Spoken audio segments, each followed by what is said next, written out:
अस्सलाम वालेकुम, welcome back to my channel ये अकेडमी। तो आज हम करने वाले हैं क्लास 10 का chapter number 1 problem solving and algorithm designing के क्वेश्चन आंसर्स को देखेंगे, इसको समझेंगे, इसकी डिटेलिंग में सारी चीजें बात करेंगे कि हमने अगर कोई क्वेश्चन आ जाता है तो उसको किस तरह से आंसर करना है, कितना लिखना है मटेरियल उसके अंदर और क्या वर्डिंग यूज करनी है। ठीक है, आई रियली होप कि आपको ये वीडियो हेल्पफुल रहे, क्योंकि हमारा नया कोर्स है और हमें इस तरह से नोट्स वगैरह प्रोवाइडेड नहीं है। तो मैंने कोशिश की है कि आप लोगों को यहाँ पे नोट्स भी प्रोवाइड करूँ और साथ साथ सारी चीजें एक्सप्लेन भी करूँ और समझाऊं भी कि way of attempting a paper is the key. ठीक है, आपने किस तरह से अपना पेपर अटेम्प्ट करना है ये बहुत इंपॉर्टेंट है। उसमें कैसी चीजें लिखनी है, क्या वर्डिंग यूज करनी है, किस तरह से उसको अरेंज करके सॉल्व करना है। तो हम इसको सब कुछ समझेंगे। आज से हम अपनी लेक्चर का स्टार्ट कर रहे हैं। यहाँ पे मैं सारे क्वेश्चन आंसर्स वगैरह प्रोवाइड करूंगी, समझाऊंगी भी साथ साथ, और हम इस तरह से पूरी कंप्यूटर की बुक होपफुली कंप्लीट भी करेंगे। सारे क्वेश्चंस भी देखेंगे और नेक्स्ट लेक्चर में हम fill in the blanks, MCQs और एब्रीविएशंस भी देखेंगे जिस चैप्टर की रिक्वायर्ड होगी।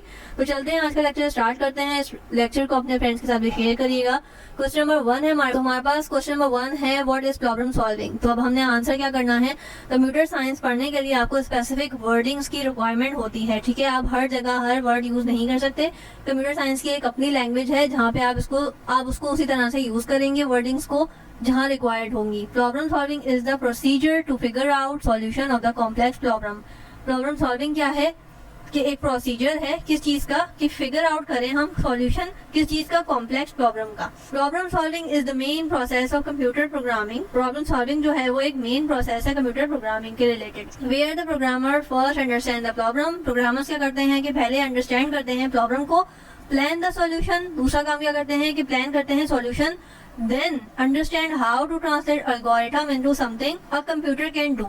ठीक है, पहले हमने क्या किया कि आइडेंटिफाई किया प्रॉब्लम क्या है, दूसरी बात क्या करी कि प्लान किया सॉल्यूशन किस तरह से ये सॉल्व हो सकता है। देन हमने क्या किया कि ट्रांसलेशन ढूंढी कि एल्गोरिथम जो है वो इसी तरह से कन्वर्ट हो जाए जो कंप्यूटर समझ सके और हमारा काम आसान हो जाए। And finally how to write the specific syntax या code required by the computer to get job done. अब सिंटैक्स क्या है, स्पेसिफिक सिंटैक्स जो वर्ड की यूज किया गया है, और कोड। ठीक है, तो सिंटैक्स या कोड एक ऐसी चीज जो कंप्यूटर के लिए अंडरस्टैंड करना आसान हो। हम उसको कमांड देते हैं कि जैसे अगर हम इंग्लिश में बोलते हैं किसी बच्चे को कीप द डोर शट, ठीक है, तो वो क्या करता है, जाते हैं दरवाजा बंद कर देता है। हम ऑर्डर कर रहे होते हैं एक तरह से। ठीक है, इसी तरह से कंप्यूटर को भी अपनी लैंग्वेज के अंदर कमांड्स चाहिए होती हैं, रिक्वायर होती हैं। ठीक है, तो ये सारी चीजें परफॉर्म करने के लिए, अपनी प्रॉब्लम्स को सॉल्व करने के लिए हम एक तरह का कोड बनाते हैं। ठीक है, उसको क्या कहा जाता है, स्पेसिफिक सिंटैक्स कहा जाता है या कोड कहा जाता है। ठीक है, जो कि प्रोग्रामिंग लैंग्वेज में यूज होता है। प्रोग्रामिंग लैंग्वेज बेसिकली क्या है कि एक हमने प्रोग्राम बनाना है, उसकी लैंग्वेज प्रोग्रामिंग लैंग्वेज कहा जाता है। ठीक है, कोई चीज हम अगर कंप्यूटर से परफॉर्म कराने जा रहे हैं तो हमें क्या करना है, उसकी लैंग्वेज में ही बात करनी है उससे। ठीक है, आई होप कि आपको समझ आया होगा। मैं इजी वे में समझाने की कोशिश कर रही हूँ ताकि आप लोगों को जल्दी से समझ आ जाए। उसके अलावा क्वेश्चन नंबर 2 में हमारे पास बात करते हैं डिफाइन प्रॉब्लम। प्रॉब्लम क्या है, अब प्रॉब्लम को हमने किस तरह से उसको एक्सप्लेन करना है ये देखिएगा। Problem sometimes refers to an issue. Problem जो है वो हमारी लाइफ की अलग है। ठीक है, लेकिन अब हम कंप्यूटर की लैंग्वेज में बात करें तो हमने उसको उसी तरह से बताना है कि कंप्यूटर जो है वो प्रॉब्लम किस चीज को कहता है। कंप्यूटर जो है प्रॉब्लम उस चीज को कहता है कोई भी इशू आ जाए, कहाँ आ जाए, अकर्स एंड अनएक्सपेक्टेड या प्रिवेंट समथिंग फ्रॉम अकरिंग। ठीक है, आपकी प्रोग्रामिंग लैंग्वेज के अंदर या कोई प्रोग्राम बनाते हुए कहीं एरर वगैरह आ जाता है तो उसको हम इशू कहते हैं या प्रॉब्लम कहते हैं। ठीक है, in programming a problem is considered as a matter in which a difficult to solve. एक ऐसी चीज जो सॉल्व नहीं हो रही या कंप्यूटर जो है वो गलत परफॉर्म कर रहा है या एरर दे रहा है, तो इस चीज को हम क्या कहते हैं, प्रॉब्लम कहते हैं। It is a complex task या रूटीन। कोई ऐसी चीज आ जाती है जिसको सॉल्व करना इजी नहीं होता, उसके लिए पूरी प्रेपरेशन चाहिए होती है, प्लान चाहिए होता है ताकि उसको एग्जीक्यूट किया जाए। नेक्स्ट हमारे पास है डेली आप ये लेक्चर्स देंगे तो आप लोगों को चीजें और ज्यादा आसान हो जाएंगी और क्वेश्चंस फिंगर टिप्स पे याद हो जाएंगे। What are the strategy of problem solving. क्या स्ट्रेटेजीज जो है हमें अपनानी चाहिए इस तरह की प्रॉब्लम सॉल्व करने के लिए। ये हम प्रोग्रामर्स के लिए बात कर रहे हैं कि किसी को अगर आप प्रोग्रामर बनते हैं, आगे जाके प्रोग्रामिंग लैंग्वेज सीखते हैं तो हमें क्या क्या चैलेंजेस फेस करने पड़ेंगे। यहाँ पे आ जाता है finding a suitable solution for the issue can be accomplished by the step by step process. पहले उसने क्या की बताई कि आप स्टेप बाय स्टेप चलें।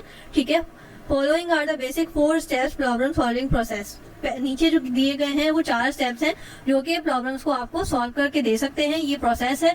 पहला प्रोसेस क्या है? Define problem. पहले आपको प्रॉब्लम पता होना जरूरी है कि आपने देखना है कि आपके प्रोग्राम में प्रॉब्लम आ कहाँ रही है। जनरेट ऑल्टरनेटिव सॉल्यूशन, आपने उसकी ऑल्टरनेट सॉल्यूशंस बनाने हैं कि इस तरह से नहीं तो इस तरह से ये कोड अगर एग्जीक्यूट हो जाए तो, ठीक है। Evaluate and select an alternative, अगर आपने वो ऑल्टरनेटिव ढूंढ लिया है, आइडेंटिफाई कर लिया है तो उसको एग्जीक्यूट करें। Implement and follow the solution, ठीक है। इम्प्लीमेंट करें और इस तरह से आपके पास ये प्रॉब्लम सॉल्व हो जाएगी।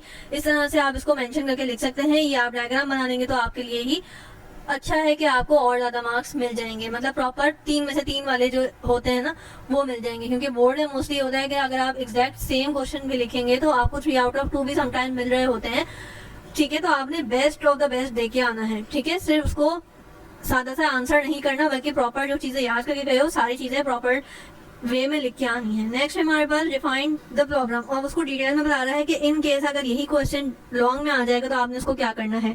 डिफाइन द प्रॉब्लम में आपने क्या बताना है? Specifically, the task of defining a problem consists of identifying what you know, input given data। पहले आपको स्पेसिफाई करना है कि आपका प्रॉब्लम क्या है, ठीक है। What do you want to obtain, और आप क्या obtain करना चाहते हैं। अब ये आपने दोनों चीजें देख लेनी है कि आप प्रॉब्लम जो है वो देख रहे हो, आइडेंटिफाई कर रहे हो, तो उसको क्या कह रहे हो? इनपुट गिवन डाटा कह रहे हो। एंड आप चाहते क्या हो उससे, वो कह रहे हो आप आउटपुट द रिजल्ट, ठीक है। ये आपको एमसीक्यूज के लिए भी काम आएगा। During this step it is more important to understand describe the problem, ठीक है।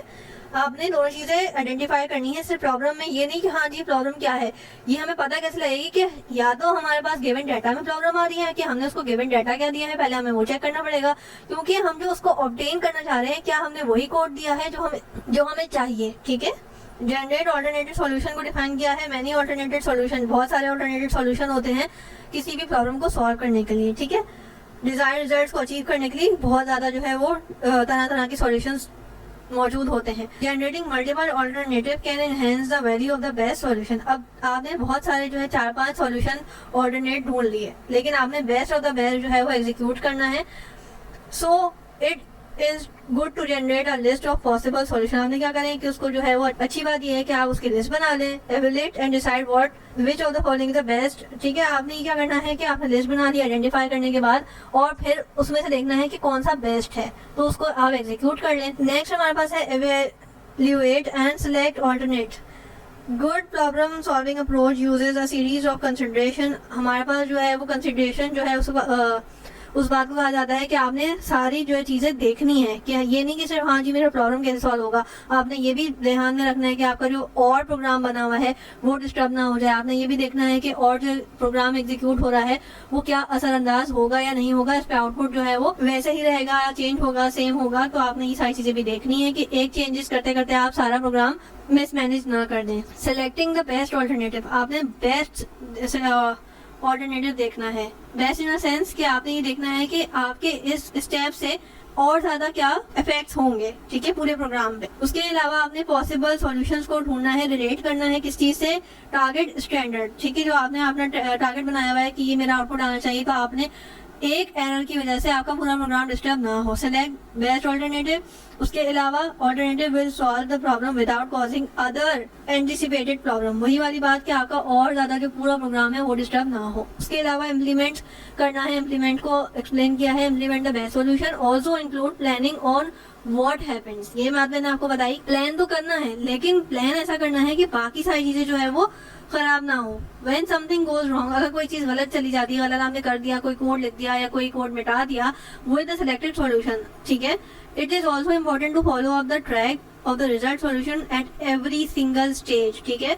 आपने हर स्टेज पे अपना प्रोग्राम वगैरह सारा चीजें देख के करनी है, जो भी आप स्टेप उठा रहे हो प्रॉब्लम सॉल्व करने के लिए। What is algorithm, आपने उसको डिफाइन करना है। An algorithm is a procedure या formula for solving a program. जो भी हम कोड वगैरह लिखते हैं उसको हम कहते हैं कंप्यूटर की लैंग्वेज में अल्गोरिथम, ठीक है। It can be defined as a set of well defined step by step instruction to solve a programme.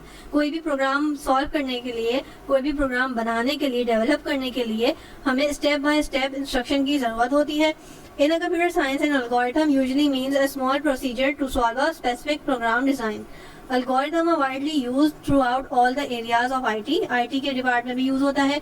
There are two common methods to represent the algorithm design. दो common method है algorithm design के लिए, pseudo codes and flow charts. ठीक है, इसको हम आगे detail में पढ़ेंगे कि pseudo codes वो क्या होते हैं और फ्लो चार्ट्स क्या होते हैं. Explain the role of algorithm in the problem solving. ठीक है, आपने बताना है कि प्रॉब्लम सॉल्विंग के अंदर एल्गोरिथम का क्या रोल है. आपने ये हेडिंग बना दी. ठीक है, हेडिंग बनाने के बाद क्या करना है, algorithm give us the most ideal option of accomplish a task in a problem solving. ठीक है, एल्गोरिथम की वजह से ही हम जो है उसको टास्क को खत्म करने के काबिल होते हैं. Algorithm are used to find the best possible way of problem solving. ठीक है, इसी की वजह से हम क्या करते हैं, ये हमें क्या प्रोवाइड करता है, best way of solving. Improve the efficiency of the program. ठीक है, ये इसी की वजह से क्या होता है, एफिशिएंसी हमारी बढ़ जाती है. और अच्छे एल्गोरिथम की वजह से क्या होता है, computer program will be able to process very accurate results. ठीक है, उसकी वजह से क्या होता है, जब अच्छा प्रोग्राम रन होगा तो एक्यूरेट रिजल्ट्स भी मिल जाएंगे. उसके अलावा algorithm can be used to improve the speed. ठीक है, तो ये आपकी स्पीड बढ़ाने के भी काम आता है. जब अच्छा एल्गोरिथम लिखा होगा तो अच्छा परफॉर्म करेगा, कोई भी एरर नहीं आएगा और स्पीड भी उसकी बढ़ जाएगी. What are the qualities of algorithm. तो अब हमने इसकी क्वालिटीज भी बतानी है. Input and output should be defined exactly. आपको इनपुट पता होना चाहिए कि आपने क्या देना है और आउटपुट भी आपके ध्यान में होना चाहिए. अगर मुझे 2 का टेबल प्रिंट हुआ हुआ चाहिए तो मैं उसी के अकॉर्डिंग अपना कोड दूंगी. ठीक है, और कोड भी मैंने अपने ध्यान से देना है कि मैं एग्जैक्टली सही कोड दे रही हूँ या नहीं, कोई एरर नहीं आए. Every step in algorithm must B clear. सही है, आपको क्लियर होना चाहिए, प्रिसाइज होना चाहिए कि जितना मुझे चाहिए 2 का टेबल. लाइक अगर 2 का टेबल मुझे 10 तक चाहिए तो मैं उसको उतना ही बोलूंगी कि 2 का टेबल 10 तक ही जनरेट करके दे. अगर मुझे 50 तक चाहिए तो मैं उसको 50 तक ही बोलूंगी कि हाँ भाई मुझे 50 तक चाहिए. तो प्रिसाइज इसी चीज को कहते हैं कि जितनी आपकी रिक्वायरमेंट है आप उतना उसको बताएं. उसके अलावा हमारे पास है, it should be effective among many different ways to solve. ठीक है, ये जो है वो हर तरह से इफेक्टिव हो सकता है, अलग अलग तरह से आप इसको परफॉर्म कर सकते. It shouldn't have a computer code. ठीक है, इसके अंदर जो है हमारे पास इंग्लिश में वर्डिंग लिखी हुई होती है कि हमने उसको किस तरह से परफॉर्म करना है और फिर वो हमारे पास फ्लो चार्ट या प्स्यूडो कोड की फॉर्म में आता है. मैं आपको यहाँ पे एग्जांपल भी दिखाऊंगी कि एल्गोरिथम बेसिकली है क्या. Instead algorithm must be written in such a way that it could be similar programming language. ठीक है, अब मैं आपको दिखाती हूँ कि किस तरह से हम जो है वो एग्जाम्पल्स ले सकते हैं एल्गोरिथम की. एल्गोरिथम की एग्जाम्पल क्या आ गई. अब हम चाह रहे हैं कि एक making a cup of T, अगर हमें एक कप ऑफ टी जो है वो बनानी है तो उसके एल्गोरिथम क्या होगा. यहाँ पे इस तरह से स्टेप करते हैं हम. नंबरिंग आपने पहले भी परफॉर्म किया होगा आई होप. तो आप क्या करेंगे, स्टेप 1 लिखेंगे. सबसे पहले स्टेप क्या है, आपने इसको बोला है स्टार्ट. ठीक है, वो स्टार्ट हो जाएगा. देन आपने स्टेप 2 में क्या करना है, पुट द टी बैग. पहला काम क्या करेंगे, आप टी बैग को कप में डालेंगे. उसके बाद आप क्या करेंगे, fill the kettle with water. आपने पानी भरना है केटल के अंदर, फिर बॉयल होने का वेट करना है. फिर जब बॉयल हो जाए तो उसको हम पानी को कहाँ डालेंगे, कप में डालेंगे. तो सारी चीजें देख रहे हैं आपके स्टेप बाय स्टेप हो रही है. फिर क्या करेंगे हम, add milk to the cup. ठीक है, add sugar to the cup. ठीक है, stir with the tea, drink the tea, stop. अब हमने स्टार्ट और स्टॉप भी उसको कमांड देनी है. ठीक है, तो ये आप देख सकते हैं कितना ज्यादा प्रिसाइज और कितनी ज्यादा क्लियर इंस्ट्रक्शन थी. दूसरा देखते हैं सब्ट्रैक्शन ऑफ 2 नंबर्स. अगर हम कोई एग्जांपल ले रहे हैं जिसमें हमने उसको प्रोग्राम में बताना है कि कोई भी 2 नंबर जो हम इसको इंसर्ट करेंगे तो तुम जो है उसको इस तरह से माइनस करके देना. ठीक है, अब इसका हमने प्रोग्राम बनाना है. तो स्टेप 1 में हम स्टार्ट ही करेंगे. सेकंड में हम क्या करेंगे, डिक्लेयर वेरिएबल्स. अब हमने उसमें वेरिएबल्स को डिक्लेयर करना है, जैसे ABCD जो भी हमने देने हैं वो देंगे हम. N1 और N2 हमने 2 वेरिएबल्स दे दिए. एंड सब यानी कि सब्ट्रैक्शन का जो है वो फंक्शन हमने परफॉर्म करवाना है. एडिशन का होगा तो ऐड लिखेंगे. Read values N1 and N2. अब रीड वैल्यूज का क्या मतलब है, जब हमारे पास ये प्रोग्राम स्टार्ट होगा तो हमसे वो रिक्वायर करेगा कि भाई हमें वेरिएबल्स दो, यानी कि हमें वैल्यू दो कि हमने कौन कौन से 2 डिजिट को आपस में माइनस कराना है. तो हमारे पास जैसे ही हम वैल्यू एग्जीक्यूट करेंगे तो वो क्या आ जाएगा, यहाँ पे N1 और N2 की वैल्यूज आ गई. अब subtract N1 and N2 and assign the result. ठीक है, अब हमने क्या करना है, उसको बोला कि हमने जो नंबर्स दिए हैं उसमें से सब्ट्रैक्शन करो और रिजल्ट बताओ. तो अब वो क्या करेगा, ये फॉर्मूला हमने उसको बता दिया कि पहले क्या करना है, N1 की वैल्यू हम बड़ी देंगे ऑब्वियसली, तो N1 में से N2 को माइनस करना है और डिस्प्ले कर देगा वो क्या, रिजल्ट, जो कि सब्ट्रैक्शन हुआ हुआ रिजल्ट होगा. और फिर हमने क्या करा, स्टॉप कर दिया. तो ये आप देख रहे हैं कितना प्रिसाइज और क्लियर हर एल्गोरिथम है. उसके अलावा हमारे पास थर्ड है, addition of 2 numbers. Exactly same है, मैंने आपको जिस तरह से बताया. थर्ड में हमने क्या किया है, यहाँ पे हमने सब लिखा था, अब यहाँ पे हमारे पास क्या आ जाएगा, एड. यहाँ पे भी एड आ गया और रिजल्ट हमने क्या किया था, वहाँ पे रिजल्ट टू द सब किया था. अब यहाँ पे क्या आ गया, रिजल्ट टू द सम. सम यानी कि एड और सब यानी कि सब्सट्रैक्शन। अब फॉर्मूला भी हमने उसी के अकॉर्डिंग दिया, sum is equal to n1 plus n2। वहां पे हमने क्या किया था, n1 में से n2 को माइनस कराया था, और उसके बाद डिस्प्ले दिखाना है दोनों को एडिशन करके। उसके अलावा फिर हमने स्टॉप का भी इसी तरह से मल्टीप्लिकेशन का फंक्शन करेंगे तो एग्जैक्टली सेम है। Star declare the variables, read the variables, उसके बाद मल्टीप्लाई का फंक्शन यानी कि मल्टीप्लाई कराना है, तो यहाँ पे मल्टीप्लाई का MUL यानी कि मल, और मल्टीप्लाई का फॉर्मूला भी हमने लगाना है, ठीक है, और डिस्प्ले द मल्टीप्लिकेशन, और रिजल्ट के बाद स्टॉप हो जाएगा। वो एल्गोरिथम बनाना है, एरिया ऑफ सर्किल फाइंड करना है, तो एग्जैक्टली सेम है।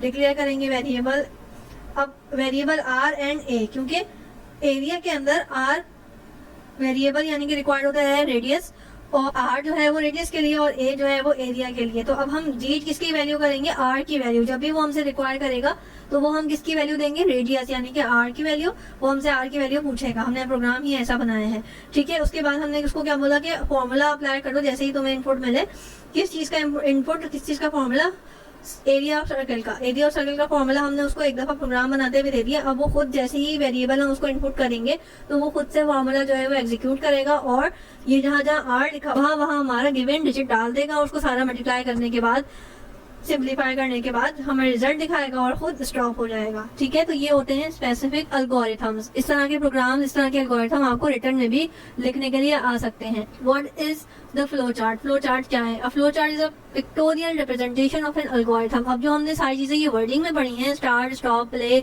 ये सारी चीजें अब हम पिक्टोरियल यानी कि एक तरह की पिक्चर्स की शक्ल में उसको पढ़ेंगे।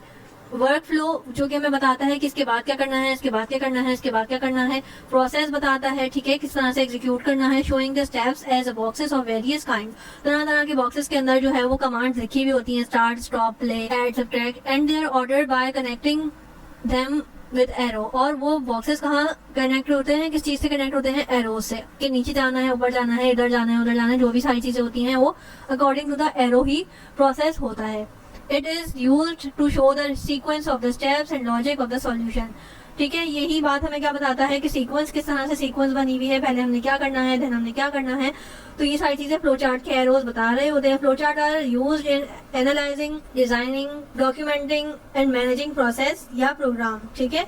तो ये हमने देख लिया। अब हम देखेंगे आगे कि फ्लो चार्ट क्या है, उसके बॉक्सेस किस तरह के होते हैं, उसके सिंबल्स किस तरह के होते हैं, और वो खुद फुल फॉर्म में किस तरह से होता है। तो पहला हमने बॉक्स पढ़ना है, ये टर्मिनल बॉक्स, ठीक है।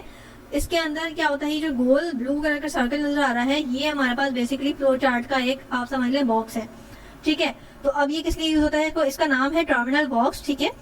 इसमें हम स्टार्ट या स्टॉप दोनों में से एक चीज देखते हैं। अब हम जब स्टार्ट कर रहे होंगे प्रोग्राम फ्लो चार्ट, तो हम यहाँ पे इसके अंदर स्टार्ट लिखेंगे, और जब हम इसको प्रोग्राम को एंड करने के लिए यूज कर रहे होंगे तो लास्ट में हम इसको यूज करेंगे और उसके अंदर क्या लिख देंगे, स्टॉप। मैं आपको करके भी दिखाऊंगी। पहला हमारे पास आगे terminal symbol is used to indicate beginning, start and ending. दोनों चीजें इसी बॉक्स के अंदर लिखी जाती हैं, ठीक है। नेक्स्ट हमारे पास आ गया नंबर 2 पे प्रोसेस बॉक्स। इसके नीचे अब हमारे पास आता है हमेशा प्रोसेस बॉक्स। ये जो ब्लू कलर का आपको सारी चीज दिख रही है ना, बेसिकली ये फ्लो चार्ट है। जो ब्लैक कलर का मैंने बॉर्डर बनाया है, ये मैंने इस तरह से बनाया है कि ये आपको आइडेंटिफाई करे कि हम इस बारे में पढ़ रहे हैं, ठीक है।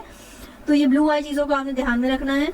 नंबर 2 है हमारे पास process symbol is used to illustrate process action. कोई भी प्रोसेस हमें बताना होगा या एक्शन बताना होगा या कोई ऑपरेशन परफॉर्म करवाना होगा, तो ऐड, सब्ट्रैक्ट, ये जो भी चीजें हैं तो वो हम इस बॉक्स के अंदर लिखेंगे, ठीक है। ये रेक्टेंगुलर शेप का एक बॉक्स होता है, ऊपर वाला कैसा था, ओवल शेप का, ठीक है। तो ये आपने याद रखना है। ये वाइवा वगैरह में भी पूछा जाता है कि कौन सा बॉक्स जो है वो किस लिए यूज होता है, ठीक है। अब ये आ गया आईओ पुट, मैं इसको कह सकती हूँ, या इनपुट आउटपुट डिवाइस के लिए जो हमारे पास आया था आईओ डिवाइसेस, इस तरह से आईओ पुट यानी कि इनपुट और आउटपुट के लिए यूज होता है। The input output symbol is used to denote any type of input data या आउटपुट डाटा के लिए। आपको इसी से ही अंदाजा हो गया होगा कि ये बॉक्स क्यों यूज होता है। ये थोड़ा सा तिरछा होता है, ठीक है। इन दोनों में डिफरेंस आपको मालूम होना चाहिए। ऊपर वाला प्रोसेस के लिए और थोड़ा सा जो टेढ़ा होगा वो इनपुट आउटपुट के लिए। नंबर 4 है डिसीजन। डिसीजन की मैं आपको यहाँ पे पिक्चर भी दिखाती हूँ। डिसीजन बॉक्स कुछ इस तरह का डायमंड शेप का बॉक्स होता है।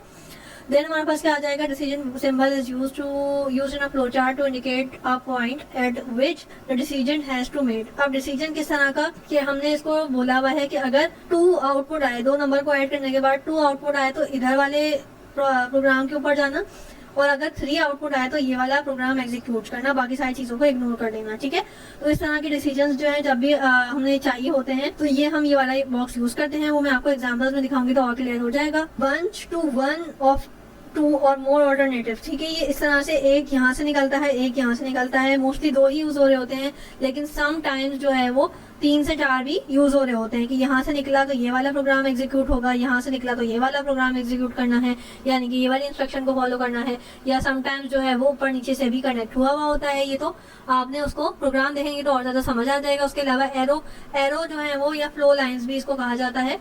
Flow lines are arrow heads, ठीक है, are use to indicate the flow of operation. अब ये एरो अगर मैं सीधा करके नीचे लगा दूं तो डेफिनेटली जो भी प्रोसेस होगा वो नीचे वाले बॉक्स के अकॉर्डिंग होगा, साइड में लगा दूं तो साइड वाले बॉक्स के अकॉर्डिंग होगा। तो ये जहां भी इसका हेड होता है, ये जो नोक होती है उसी के अकॉर्डिंग डायरेक्शन जाती है, ठीक है। ये इस तरह के बॉक्सेस हो गए। अब आ जाता है हमारे पास write down the importance of flow chart. अब हमने इसकी इम्पोर्टेंस बतानी है, तो ये देख सकते हैं कि मैंने किस तरह से आपको हेडिंग्स में बताया हुआ है। आपने भी एग्जाम में इसी तरह से लिखना है, उठाना नहीं उतारना कि आपने जस्ट जो है वो उसको धड़ाधड़ एक पैराग्राफ बना के लिख दिया। आपने जब याद किया है तो उसको अच्छे से डेकोरेट करके लिखना सीखें, ठीक है, ताकि आपको मार्क्स पूरे मिले। जब आपने याद करने में पूरी एफर्ट लगाई तो मार्क्स भी पूरे डिजर्व करते हैं आप लोग। तो उसका तरीका थोड़ा छोटा सा सीख लेंगे। पहले आपने मेन हेडिंग बता दी कि आपने इसको डिफाइन क्या करने वाले हैं आप इसके अंदर। उसके बाद आपने छोटी छोटी हेडिंग्स बता दी, कम्युनिकेशन के लिए यूज होता है। आप कम्युनिकेशन में किस तरह से एक लाइन लिख के आ जाए आप लोग के भाई फ्लो चार्ट जो है वो बेटर वे ऑफ कम्युनिकेशन है लॉजिक सिस्टम के लिए। दूसरा हेडिंग बता दें इफेक्टिव एनालिस्ट, ये जो है चीजें एनालिस्ट के लिए यूज होती हैं, एनालाइज करने के लिए बहुत ज्यादा इफेक्टिव है और रिड्यूस कर देती हैं कॉस्ट को, वेस्टेज ऑफ टाइम को जो है वो बचा लेती हैं। इफेक्टिव कोडिंग, इससे क्या होता है बहुत ज्यादा इफेक्टिव कोडिंग हो जाती है, क्या कैसे गाइड कर देता है, या ब्लूप्रिंट की वजह से जो है हमें ये बहुत ज्यादा हेल्प करता है डेवलप करने में। प्रॉपर डिबगिंग, इसकी वजह से जो है वो फ्लो चार्ट हेल्प करता है डीबगिंग के अंदर, ठीक है। इफेक्टिव प्रोग्राम, ये शॉर्ट के लिए बता रही हूँ, आपने कम से कम 5 हेडिंग लिख के आनी है, इसीलिए एक एक लाइन की डिस्क्रिप्शन में दे रही हूँ। लॉन्ग में आएगा तो आपने इस चीज को डिटेल में लिखना है, आगे मैं लॉन्ग में बताऊंगी तो आपको बताऊंगी कि इसके अंदर और क्या लिखना है। इफेक्टिव प्रोग्राम्स के लिए यहाँ पे हमारे पास क्या आ जाएगा, maintenance of operating program because becomes easy with the help of flow chart. अब फ्लो चार्ट की वजह से क्या होता है कि इसको मेंटेन करना आसान हो जाता है, इंस्ट्रक्शंस को।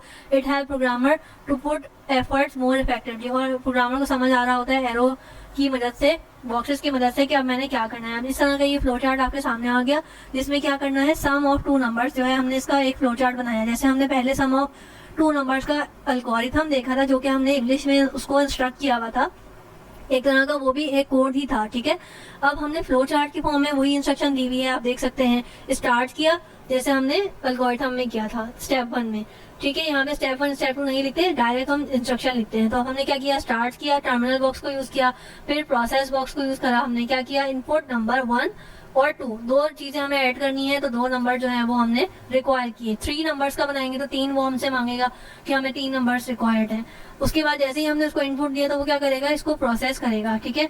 ये इनपुट बॉक्स आ गया, हमने यहाँ पे इंस्ट्रक्शन गिवन है उसको कि 2 इनपुट ले लिए। इनपुट के बाद वो क्या करेगा, प्रोसेस करेगा। प्रोसेस क्या करेगा, जो 2 नंबर हमने दिए हैं, नंबर 1 और नंबर 2, तो वो उसको एड ऑन करेगा, चाहे वो कितना ही बड़ा नंबर हो। उसके अलावा फिर क्या करेगा, उसको प्रिंट करके दिखाएगा, जो भी हमारे स्क्रीन पे शो हो रहा होगा वो, कि जो भी नंबर्स को ऐड करने के बाद रिजल्ट आया, उसके बाद वो रुक जाएगा, स्टॉप। टर्मिनल के अंदर हमने उसको बता दिया। तो ये एग्जैक्ट सेम प्रोग्राम है जो कि हमने एल्गोरिथम में लिखा था, और फ्लो चार्ट की फॉर्म में हम उसको इस तरह से लिखते हैं, ठीक है। बीच में से ये एरोज नहीं है, सिर्फ इसलिए कि आपको आइडिया हो जाए कि खाली फ्लो चार्ट किस तरह का होता है। आगे देखेंगे तो आपको एरो से भी कनेक्टेड नजर आएगा।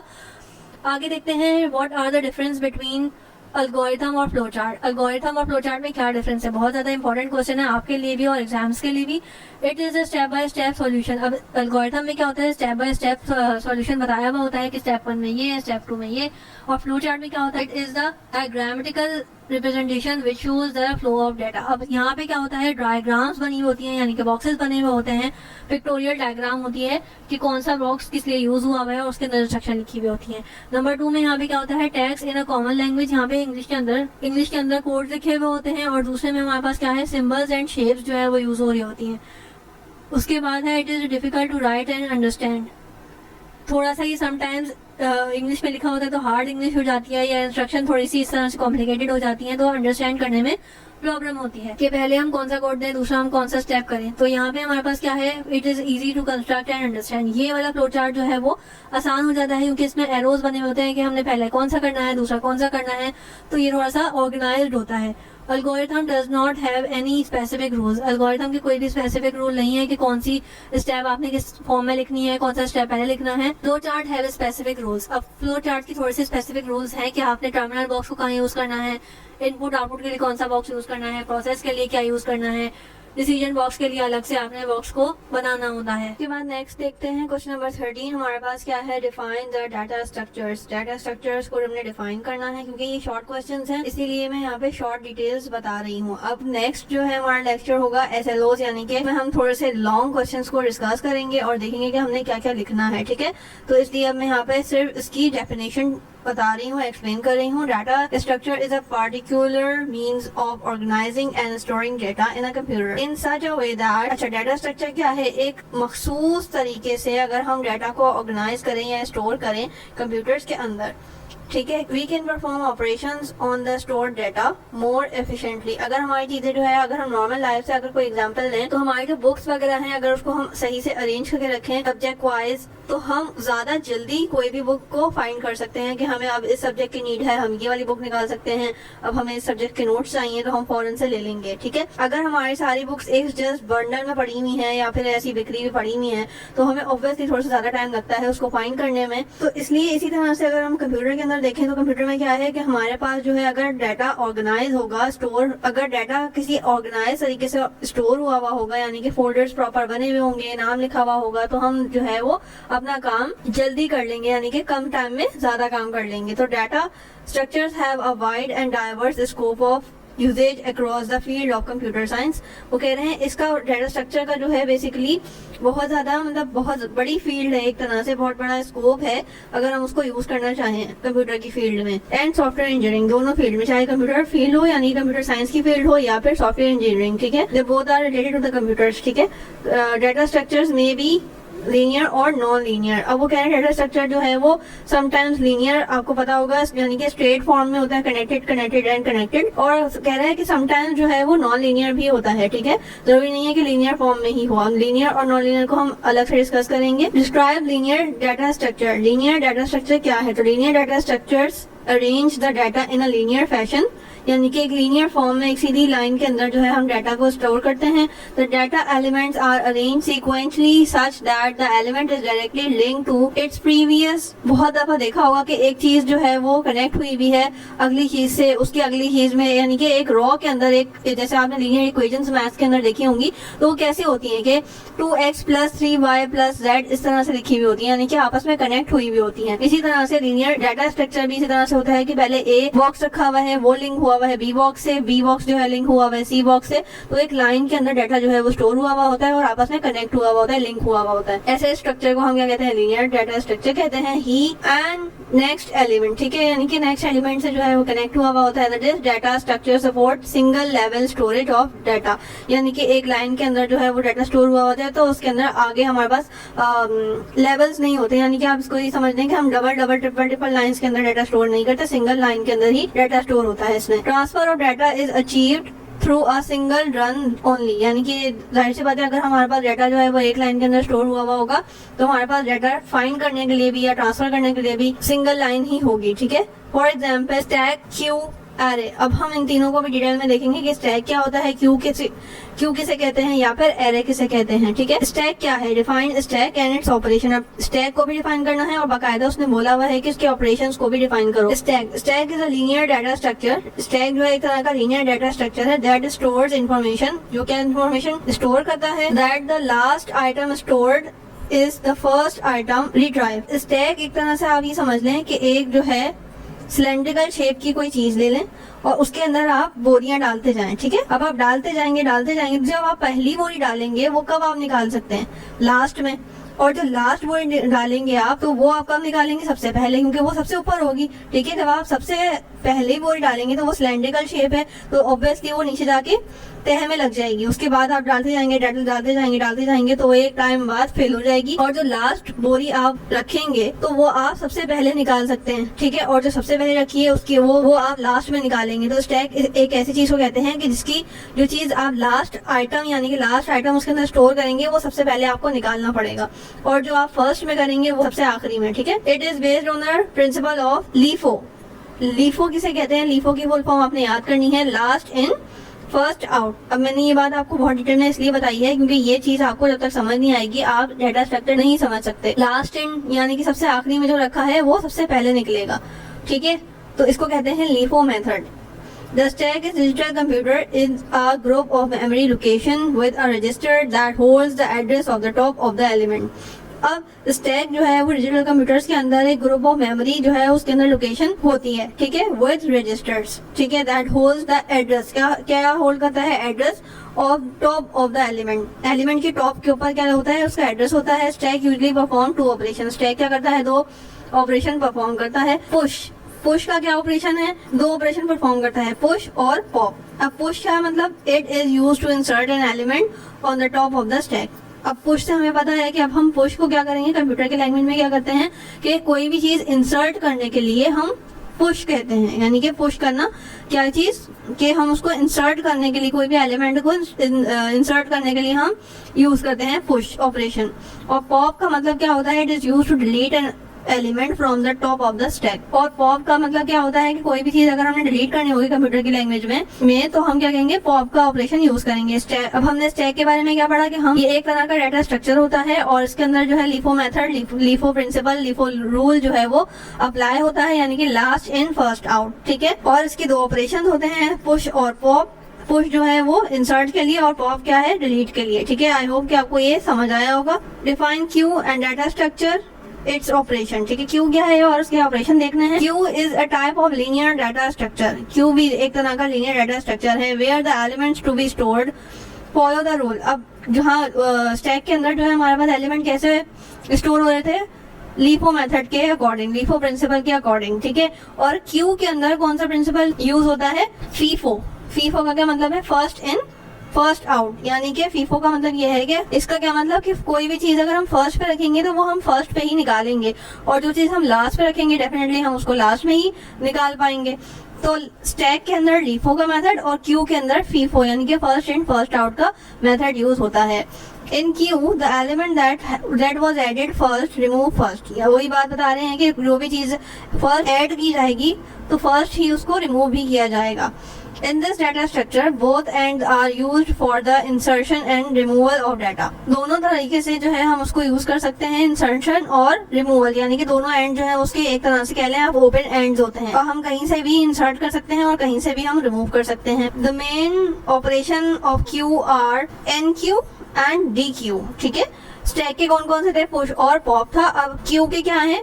NQ and DQ। अब NQ के बारे में पढ़ते हैं। NQ क्या है? It refers to the process where inserting an element is allowed to the collection of data। वही वाली बात कि NQ का क्या मतलब होता है कि हम डाटा को स्टोर कर रहे हैं, इंसर्ट कर रहे हैं कलेक्शन ऑफ डाटा के अंदर। और DQ का क्या मतलब है? It is refers to the process where the removal of element is allowed, which is the first element of the queue।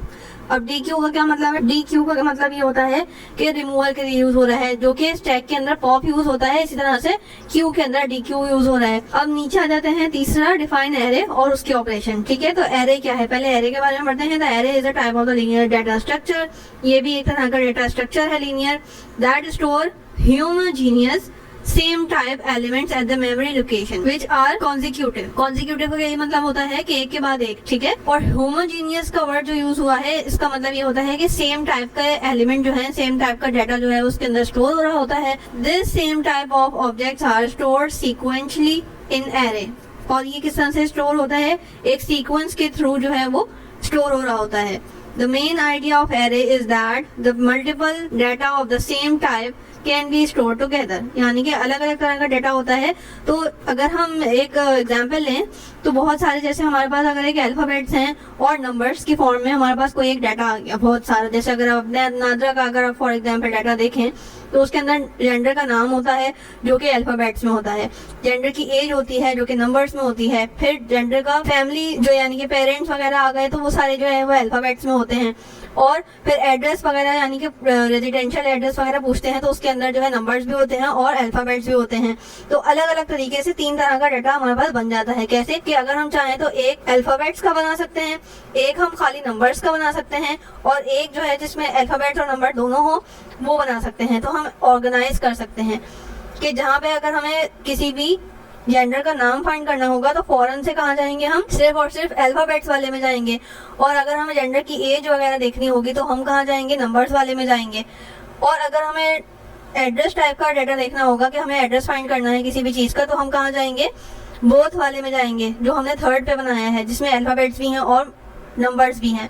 तो इस तरह से हम इसको ऑर्गेनाइज कर सकते हैं। तो यही वाली बात कर रहे हैं कि एरे में क्या होता है कि मल्टीपल टाइप ऑफ डाटा होता है, लेकिन जो सेम टाइप होती है वो एक साथ स्टोर हो जाती है। ठीक है, before storing the data in the array the size of the array has to be defined, और उसका साइज जो है हमें पहले से बताना पड़ता है। The location of the element store in array has been numerical values called index to identify the elements. वही वाली बात, जैसे अगर हम एक बॉक्स बना रहे हैं स्टोर करने के लिए अल्फाबेट्स का, उसका हमने नाम दे दिया ए, हम एग्जाम्पल ले रहे हैं, लेकिन कंप्यूटर्स में क्या होता है कि अगर हम अल्फाबेट्स को स्टोर कर रहे हैं तो बॉक्स ए का नाम हम कुछ न्यूमेरिक वैल्यू में देना पड़ेगा हमें, और उसको क्या कहेंगे, हम इंडेक्स कहेंगे, जैसे आपके पेज नंबर्स वगैरह हो गए। ठीक है, सम ऑपरेशन आ रहा, एरे के ऑपरेशंस पढ़ते हैं। अब तक आई होप कि आपको साथ साथ याद भी हो गया होगा कि हमने स्टैक के कौन से पढ़े, पुश और पॉप पढ़ा, क्यू का क्या पढ़ा हमने, enqueue and dequeue पढ़ा, और अब हम एरे के पढ़ते हैं। एरे के ऑपरेशन थोड़े से ज्यादा हैं, कौन कौन से हैं, ट्रांसफर्स। अब ट्रांसफर्स क्या करता है, go through the elements and print. ट्रांसफर्स का फंक्शन क्या है कि वो जाता है एलिमेंट्स के अंदर, यानी कि डाटा को देखता है और प्रिंट करता है।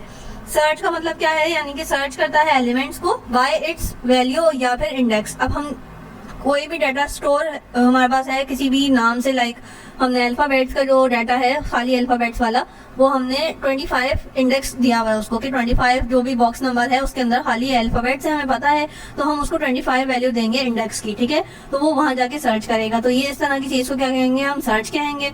Update the value of an existing element at the given index. Update क्या करता रहता है, बार बार हमें जो है वो बताता रहता है कि कौन कौन से जो एलिमेंट्स हैं वो एग्जिस्ट कर रहे हैं और उनकी क्या इंडेक्स नंबर है। ठीक है, इंसर्ट का फंक्शन क्या करता है, insert an element in array. Insert का फंक्शन हमें अलाउ करता है कि हम कोई भी एलिमेंट जो है वो एरे में इंसर्ट कर सके। और डिलीशन का क्या होता है, delete an element from the array. Delete का मतलब ये होता है कि हम कोई भी जो है एलिमेंट को डिलीट कर सकते हैं। सॉर्टिंग का क्या एक नया फंक्शन है। ठीक है, तो सॉर्टिंग में क्या होता है, रीअरेंज अ गिवन एरे। हम दोबारा से जो है उसको अरेंज कर सकते हैं एरे के लिस्ट को, या जो एलिमेंट्स हमने उसको दिए हुए हैं, यानी कि एक तरह से डाटा जो भी हमने उसको दिया हुआ है हम उसको रीअरेंज कर सकते हैं। अब ये आ गई हमारे पास मेमोरी लोकेशन और इंडेक्स के बारे में, कि अब हमने यहाँ पे आ गए हमारे पास नंबर्स, ये हमारे पास आ गया डाटा, और ये हमारे पास आ गया index.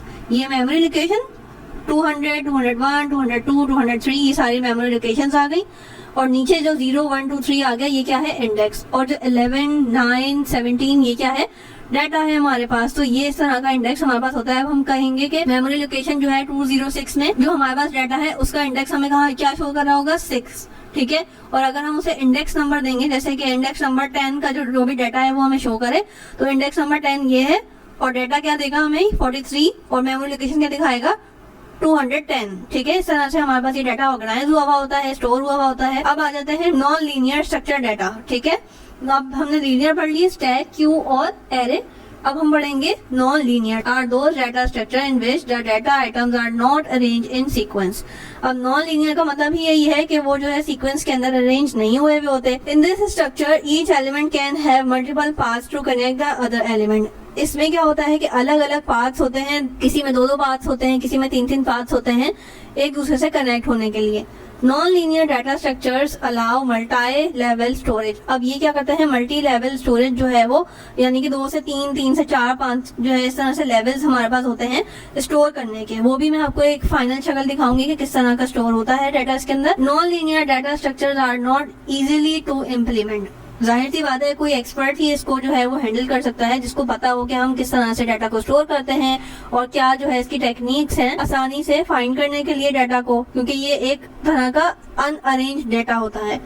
But are more efficient in utilising computer memory, but थोड़ा सा जो है वो एफिशिएंट होता है किस तरह से, कंप्यूटर की मेमोरी के लिए, ठीक है। For example non linear data structures are tree का हमने आपकी शक्ल देखी है, आप कोई भी फैमिली ट्री अगर फॉर एग्जाम्पल ले लें तो क्या होता है, एक ग्रैंडफादर होते हैं, देन उसके अंदर से जो है वो उसकी ब्रांचेस निकल रही होती हैं जो कि आपके आ गए फादर वगैरह के नाम, देन आपकी फादर्स के अंदर से एक और ब्रांचेस निकलती हैं जितने भी आपके सिबलिंग्स वगैरह होते हैं उनके नाम। तो एक ये ट्री स्ट्रक्चर डाटा कह लें। दूसरी तरह का डाटा क्या होता है, ग्राफ डाटा।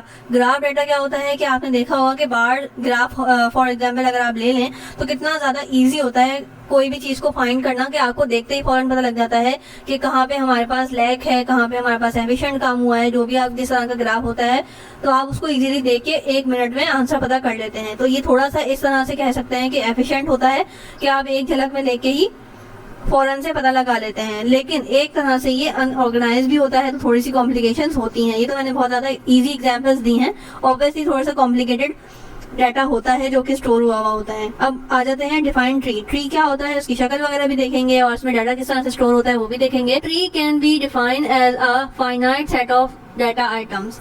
अब ट्री के अंदर क्या होता है कि एक तरह से एक लिमिटेड जो है ना एक लिमिट होती है जो कि हम डाटा को स्टोर कर सकते हैं, डाटा के आइटम्स हम उसको दे सकते हैं, एक अमाउंट होती है स्पेसिफिक, ठीक है। उसको क्या कहते हैं, हम नोड्स कहते हैं। In which the data items are arrange in the branches and sub branches. जैसा कि मैंने आपको बताया, एक तरह से आपकी शक्ल आपके पास यहाँ आ गई कि ये ग्रैंड पेरेंट हो गए, उसके अंदर से आपके जो है फादर वगैरह आ गए, उसके अंदर से आपकी सिबलिंग्स आ गए, और ज्यादा बड़ा होता जाता है ये ट्री। तो इस तरह से तो ये आप जो है देख सकते हैं कि किस तरह से आप डाटा को स्टोर करते हैं, ठीक है। तो अब ये जो ये चीजें आ गई वो क्या हो गया, नोड्स हो गए, ठीक है। और ये आ गई साइड में जो ये इस तरह के एरोज वगैरह लाइंस जो दिख रही हैं जो कनेक्ट हुए हुए हैं वो क्या आ गए, ब्रांचेस आ गई, ठीक है। और आप देख सकते हैं कि ये एक तरफ से कनेक्ट नहीं हुआ हुआ, ये 2-3 तरफ से। अगर हम आर को देखें तो आर पी से भी कनेक्ट हुआ हुआ है, आर सी से भी कनेक्ट हुआ हुआ है और आर डी से भी कनेक्ट हुआ हुआ है। तो एक डाटा को 3 से 4 पार्ट्स भी होते हैं जो कि कनेक्ट कर रहे होते हैं नॉन लीनियर में, ठीक है।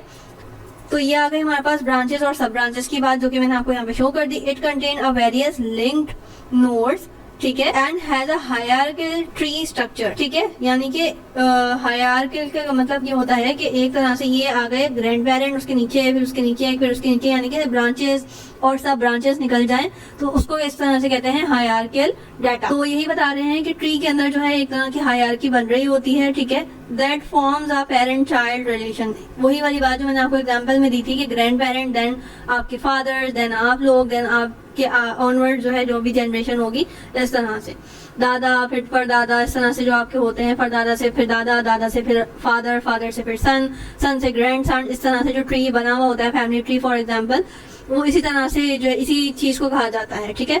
In the tree structure the first node is called root node. ये जो है आपकी क्या आ गई, रूट आ गई, यानी कि आपकी जो रूट्स हैं वो क्या है ये उसको शो कर रहा होता है, यानी कि जो सबसे ऊपर टॉप ऑफ द लिस्ट होता है वो कहते हैं हम उसको रूट। के आपकी रूट कहाँ से बिलोंग करते हैं आप, ये सबसे टॉप पे आ जाती है, ठीक है। जैसे कि आपके परदादा जो भी होंगे वो आपकी रूट्स हैं, ठीक है। और आगे जो जनरेशन चलती है फिर वो कहलाती है branches and then sub branches. तो वो सारा डाटा होता है। The nodes connected to the roots, nodes are called parent. ये जो रूट्स हैं वो कनेक्ट किससे हुए हुए हैं, पेरेंट से, ठीक है। तो ये आर एंड क्यू जो है आपके क्या आ गए, पेरेंट्स आ गए। Another nodes connected to the parents node is called child node. और अब जो ये क्यू और आर से कनेक्ट हुए हुए हैं ये क्या है, चाइल्ड नोड, ठीक है। A and B are the child and C and D are the child. Various type of tree has been given developed throughout the past decades. Decades कहते हैं जमानों को। तो यही बात कर रहे हैं कि अलग अलग तरीके से जो है वो ट्री स्ट्रक्चर डाटा बनाए गए हैं गुजरे हुए जमानों में। One of them are the binary tree और अ बाइनरी सर्च ट्री, ठीक है। अब हम इसकी एग्जांपल देखते हैं कि ये क्या है। तो ये आ गए रूट्स एंड देन ये आपके आ गए परदादा, देन आपके आ गए जो है दादा, देन फादर वगैरह आ गए, आप उनके सिबलिंग्स आ गए, यहाँ पे और ज्यादा जो है वो आपके चचा ताया वगैरह आ गए, उनकी फैमिली आ गई, देन ये आपकी फैमिली एंड देन ये आपके कजन की फैमिली। तो ये बढ़ती जाती है। तो ये सारा हो गया आपके पास डाटा। अब ये आ गए रूट्स, ये आ गए पेरेंट्स, देन यहाँ पे चाइल्ड पेरेंट रिलेशन आ गया, ठीक है। और ये जो चीज होती है वो होती है की। और ये कहलाता है एज। तो ये आ गया आपके पेरेंट्स का पूरा जो है ट्री, ये आ गया चिल्ड्रन सारे, ये सिबलिंग्स आ गए, ठीक है। ये सब ट्री आ गया, अब यहाँ से सब ट्री स्टार्ट हो जाएगा, ठीक है, कि जी से और ब्रांचेस निकलेंगी, एफ से और ब्रांचेस निकलेंगी, ठीक है। इसे कहते हैं लीफ नोड, ठीक है। ये जो उल्टा जा रहा होता है इसे क्या कहते हैं, लीफ नोड कहते हैं, ठीक है। और ये कहलाती है हाइट ऑफ द ट्री, के कितना ज्यादा बड़ा ट्री है, यानी कि कितना ज्यादा डाटा ऑब्वियसली इसके अंदर स्टोर हुआ है, कितनी ज्यादा ब्रांचेस हैं। तो ये सारी चीजें कहाँ काउंट होती हैं, हाइट ऑफ द ट्री में। अब आ जाते हैं ग्राफ पे। तो ग्राफ क्या है, graph are used to solve many real life problems, ठीक है। A graph is non linear data structure that has finite number of vertexes and edges. अब हम देखेंगे कि वर्टेक्सेस और एजेस किसे कह रहे हैं। जैसे हमारे पास पहले नोड्स थे, रूट्स थे, इस तरह की चीजें थी, इसी तरह से वर्टेक्स और एजेस भी होते हैं ग्राफ के अंदर, वो भी देखेंगे हम। And these edges are used to connect the vertexes, ठीक है। अब एजेस क्या है, वो वर्टेक्सेस से कनेक्ट हुए होते हैं। The vertexes are the used to store the data elements, और ये किस लिए यूज होते हैं, डाटा को स्टोर करने के लिए। while the edges represent the relation between the vertices, और एजेस क्या करते हैं, रिलेशन बता रहे होते हैं आपस में वर्टिसेस से। The order of a graph is a number of vertices in the graph, ठीक है। ऑर्डर ऑफ ग्राफ हमें पता करना होगा तो हमें सबसे पहले किस चीज की जरूरत होगी, नंबर ऑफ वर्टिसेस, यानी कि कितने नंबर ऑफ वर्टिसेस हैं हमारे ग्राफ में। The size of the graph is the number of edges in the graph, और साइज ऑफ द ग्राफ को पता करना होगा तो हम क्या देखेंगे, एज को, ठीक है। Two nodes are said to be adjacent, अगर दो नोड्स होंगे तो उसको क्या कहेंगे हम, adjacent, if they are connected to each other by the same edge, ठीक है। अब इसमें आ गए दो तरह के टाइप्स, अनडायरेक्टेड ग्राफ और डायरेक्टेड ग्राफ। पहले देखते हैं कौन सा है। यहाँ पे हमारे पास एक तरह की एग्जाम्पल आ गई ग्राफ की, क्या मतलब कि ये ए है तो ये बी से भी कनेक्ट हुआ हुआ है, ये डी से भी कनेक्ट हुआ हुआ है, और डी जो है वापस ए से कनेक्ट हो रहा है, फिर ए जो है वो सी से कनेक्ट हो रहा है, सी जो है वापस डी से आके कनेक्ट हो रहा है। तो ये आपस में जो है वो कनेक्शन बना हुआ है। अब इसको कहते हैं हम वर्टेक्सेस, ठीक है। ये जो आपस में मिल रहे हैं, ये ए हो गया, ये सी हो गया, इसी तरह से बी और डी हो गई, ये वर्टेक्सेस हो गए। और एज किसे कहते हैं, ये जो डंडी आपको नजर आ रही है जो कि कनेक्ट कर रही है उसको क्या कहते हैं, एज कहते हैं। Undirect graph, undirect graph is a graph which all its edges has no direction, यानी कि इसके अंदर हमें कहीं भी डायरेक्शन नजर नहीं आ रही, कहीं भी एरो हेड नजर नहीं आ रहा कि कौन सी चीज कहाँ जाके कनेक्ट हो रही है। बी जो है वो ए से भी हो रहा है, सी से भी हो रहा है, सी वापस ए से भी हो सकता है, ए वापस बी से भी हो सकता है। तो हमें नहीं पता लग रहा कि कहाँ से स्टार्ट हुआ है और कहाँ आके एंड हो रहा है, ठीक है। It can go in both ways between two vertex, और ये बी जो है वो वापस ए से भी कनेक्ट हो सकता है, ए वापस बी से भी कनेक्ट हो, यानी कि टू वे कनेक्शन हम ये कह सकते हैं कि एक ही रॉड से दो तीन दफा जो है कनेक्शन हो रहा है, ठीक है। डाटा आ भी सकता है और जा भी सकता है, इस तरह का आप समझ लें, ठीक है। डायरेक्ट ग्राफ क्या होता है, डायरेक्ट ग्राफ में हमारे पास क्या होता है कि डायरेक्शन पता लग रही होती है, इंडिकेशन हो रही होती है किस चीज से, एरो हेड से, कि कहाँ से स्टार्ट हो रहा है वर्टेक्स और कहाँ एंड हो रहा है, ठीक है। तो अभी आप देख सकते हैं ए बी की तरफ गया, फिर बी से सी निकला, ठीक है। इस तरह की ये एरो इंडिकेशन आपको कर रहा है कि पहले कौन सी चीज है और बाद में कौन सी चीज है। इसी तरह से दूसरी एग्जांपल ले लें तो ए बी से हो रहा है, बी सी से हो रहा है और सी वापस ए से हो रहा है, तो वो हमें इंडिकेट कर रहा है, यानी कि ये एरो जो है वो इंडिकेट कर रहा है। इसमें अगर आप ऊपर वाली एग्जांपल में देखें तो इसमें आपको पता ही नहीं लग रहा कि आपका डाटा कहाँ से स्टार्ट हो रहा है, कहाँ एंड हो रहा है। फॉर एग्जाम्पल आप सेकंड वाली ये वाली डायग्राम देखें या ये लास्ट वाली डायग्राम देखें तो आपको पता ही नहीं लग रहा कि पहले कहाँ से स्टार्ट हो रहा है और एंड कहाँ हो रहा है। लेकिन सेम अगर आप इसी तरह से इसकी शक्ल लें और डायरेक्ट ग्राफ में देख लें कि अगर आप इसके एरो हेड्स बना दें तो आपको और ज्यादा क्लियर हो रहा है कि कहाँ से स्टार्ट हो रहा है और कहाँ जाके एंड हो रहा है, ठीक है। तो ये थे आज के हमारे शॉर्ट क्वेश्चंस। अब हम नेक्स्ट लेक्चर में देखेंगे लॉन्ग क्वेश्चंस को, चैप्टर नंबर 1 के। टिल देन अल्लाह हाफिज।